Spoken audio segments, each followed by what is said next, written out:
ద్వాదశ జ్యోతిర్లింగ క్షేత్రమైన శ్రీశైలంలో రష్యా దేశస్థుల బృందం మల్లికార్జున స్వామి భ్రమరామ అమ్మవార్లను దర్శించుకున్నారు. మల్లన్న సన్నిధిలో కొంతసేపు సందడి చేసిన వారు ఆలయం ప్రతిష్ట ప్రాముఖ్యత గురించి క్షుణ్ణంగా తెలుసుకునేందుకు ఆసక్తి చూపారు. ఆలయ ఈవో శ్రీనివాసరావు, శ్రీశైల ప్రభ సంపాదకులు అనిల్తో మాట్లాడి క్షేత్ర విషయాలను అడిగి తెలుసుకున్నారు. రష్యా దేశస్థులు ఆలయంలోని త్రిఫల వృక్షం వద్ద ప్రదక్షిణలు చేయగా క్యూ లైన్లో ఉన్న భక్తులు వారిని చూసి సంతోషించారు. దీంతో క్షేత్రమంతా కొంతసేపు సందడి వాతావరణం నెలకొంది.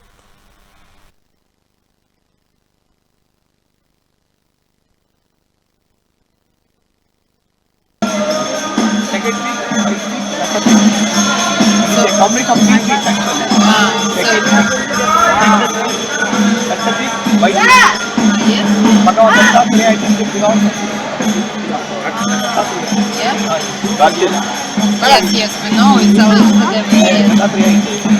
He's there, yes. No, it's not zero. Okay. This one is